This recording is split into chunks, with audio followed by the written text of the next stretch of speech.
Project Cars 2 is currently available for free with an Xbox Live Gold subscription. In today's video, I'm going to be explaining some of the positives of Project Cars 2 and why you should purchase it while you still can on the Xbox One. First off, the car list.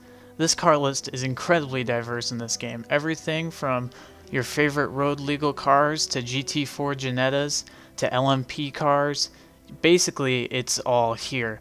No matter what kind of car you want, you can have it. Ferrari Challenge cars, GT3 cars, multi-class GT racing, it's all available in this game. And we're also taking a look at the track list here. It's a very diverse track list, including go-kart tracks, because go-karts are available in this game. There's more than just American tracks here or European tracks. There's all kinds of diversity, from rallycross to road courses to old school Le Mans. There really is a lot here for a base sim racing game. It starts off with a lot more content than you would see in a traditional sim like iRacing or Assetto Corsa, making it a great purchase on the Xbox One, especially for free, with all this unique content and some tracks that you won't find in other games. Next, we have the weather. You can simulate all different types of weather, including beautiful sunshine to completely thunderous rain, as well as snow and ice are available in certain tracks. There's even an ice track available for some ice driving.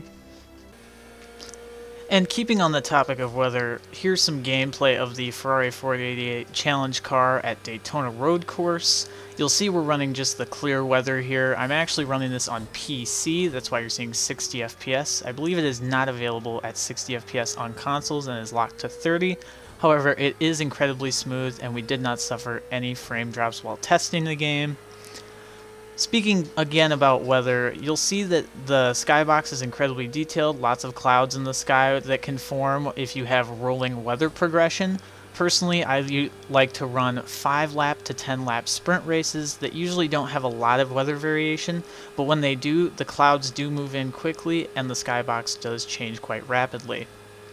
Now talking a little bit about the wheel controls. You'll see here I lose it here embarrassingly, but the wheel controls actually feel surprisingly good. I didn't really have to do any tweaking or editing of the wheel controls to feel at home. There was some confusion with the vibration and the wheel rotation that I had to change. It was a little too much vibration, causing the force feedback to be a little bit damaging, but otherwise it worked out well.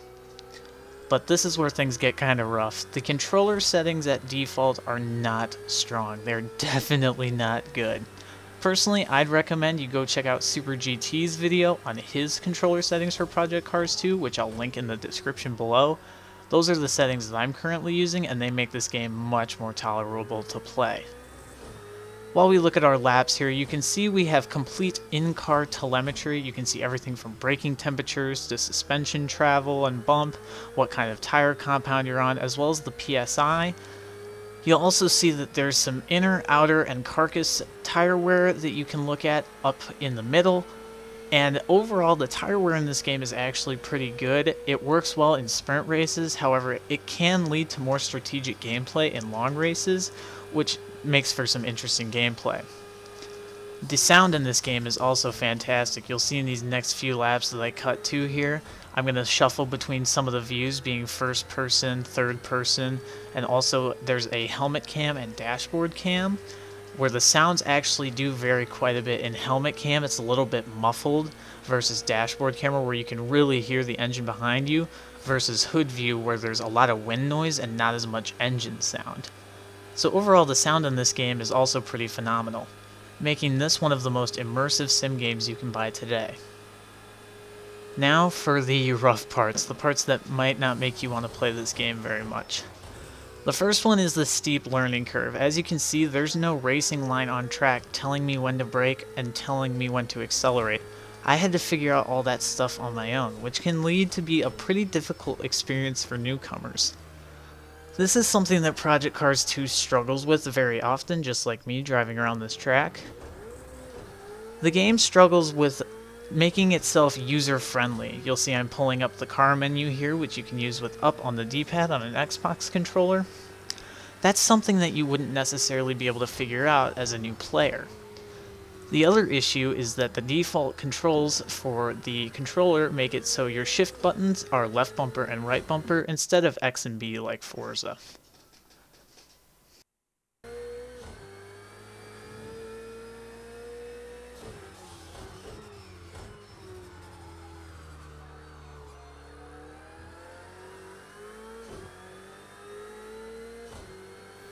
One last thing before I leave you with some gameplay and some sound clips is the penalty system in this game. Sometimes it can be a little bit harsh. Personally, when I'm racing against my friends, I might take the bus stop here at Daytona, the fast corner after the banking that we'll see a little bit later in this gameplay. I might take it a little bit fast in fourth gear and hit it over the rumble strip on the outside.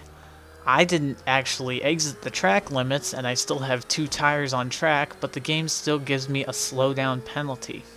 This can be frustrating for new players or players that are trying to chase the perfect lap time. This is also something that many sims struggle with. GT Sport has this problem as well.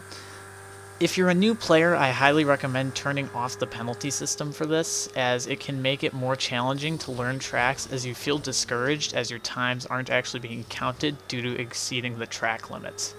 You'll see here that's often a place where I lose a lot of time due to a penalty. But now with that being said, I'm going to leave you with some raw sound clips and then we will close out this video.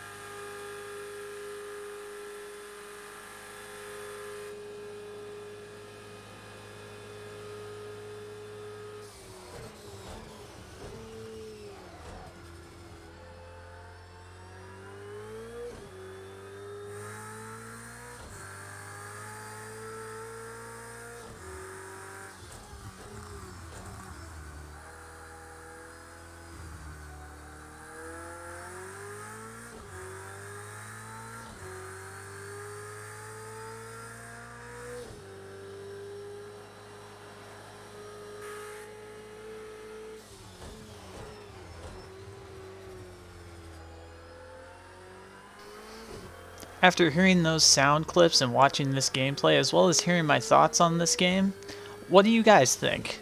Leave it in the comments below. Tell me if you guys are playing Project Cars 2 on the Xbox One right now, what you like about it, what you dislike about it, and if you want to see more Project Cars 2 videos in the future, because I certainly would be willing to make them. And with that being said, make sure to like the video if you want to see more Project Cars 2 content, comment what you want to see in the next few videos, and don't forget to subscribe, follow me on my socials below, and I'll see you next time. Thanks for watching.